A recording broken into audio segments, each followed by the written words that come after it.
Your Excellency, a warm welcome to CNBC. Thanks for joining us today. Thank you so much for having me, Dan. So we're at the AIM Summit for Climate. Tell me what's been realistically achieved here today. So we're so excited. We had the first ministerial meeting for AIM for C, or AIM for Climate. It was launched at COP26. US President Joe Biden launched it, and it's a joint global initiative between the United Arab Emirates and the United States of America. And now, 4 months down the road, we had the first ministerial meeting here at Expo 2020 Dubai. And it's so exciting to see the momentum that's been taking place from this initiative.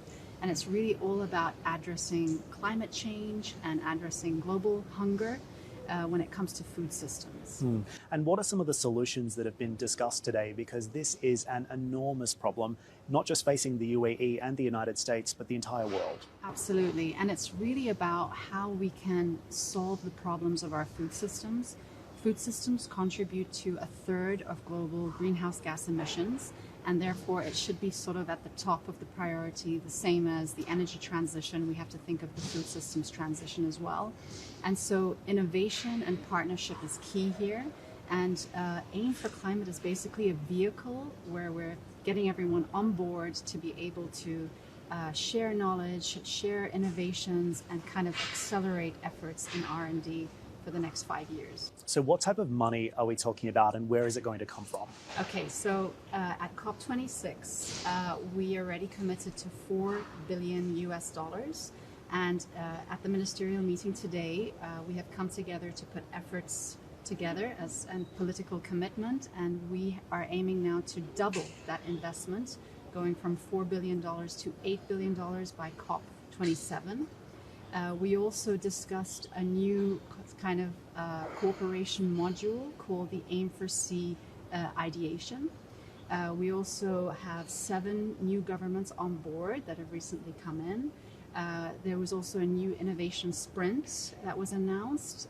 Also, the US kindly is going to be hosting the next annual meeting for AIM for C next spring.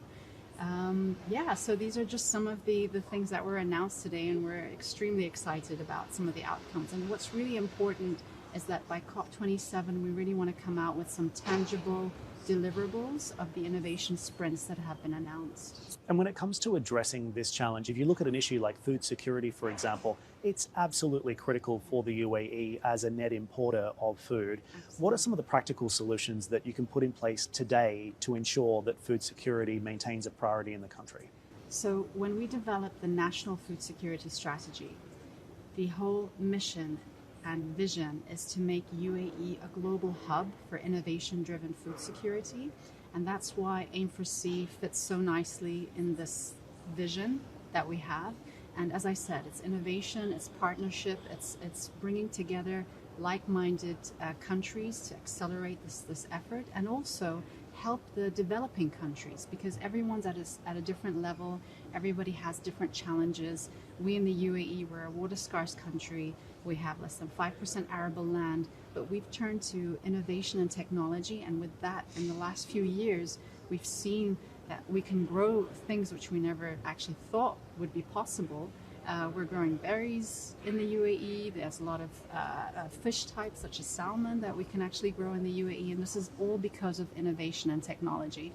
And this knowledge sharing is so important because the UAE not only wants to continue its status as a global hub for food trade, but also as a global hub for innovation and technology for countries that also experience the same kind of hot, arid climate that we're experiencing here. And I know our viewers around the world are probably watching this and they're thinking, hang on a second, isn't the UAE one of the world's largest exporters of oil? So my question is, do you think the climate narrative is sometimes lost in this country and elsewhere around the region because these countries are such large exporters of hydrocarbons, and the future of hydrocarbons is still going to be critical for the economy and the region moving forward? We can't change that yet. Yeah, it's really important that people understand that we can't just switch off oil and gas. There are still so many countries that need oil and gas. It takes time to change the infrastructure. There are lead times for that. There's capacity building which needs to be done. So what we have to do is ramp up our renewables and clean energy, which the UAE is doing. At the same time, decarbonize our hydrocarbons or our fossil fuels, and then also move away from them as well. So it's a process, it's a transition that's happening, and exactly this kind of transition is what we also need on the food systems, and that's why Aim4C has come alive. And just finally, the UAE is also going to be hosting its own COP summit coming out of COP26 as we head into COP27 and 28, both taking place in the region.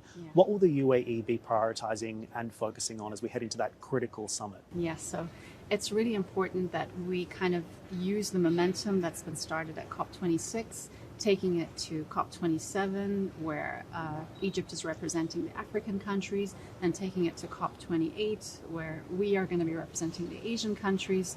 So we have to basically pass on the baton and roll over all the findings and really gear up on action-driven solutions. This is really important.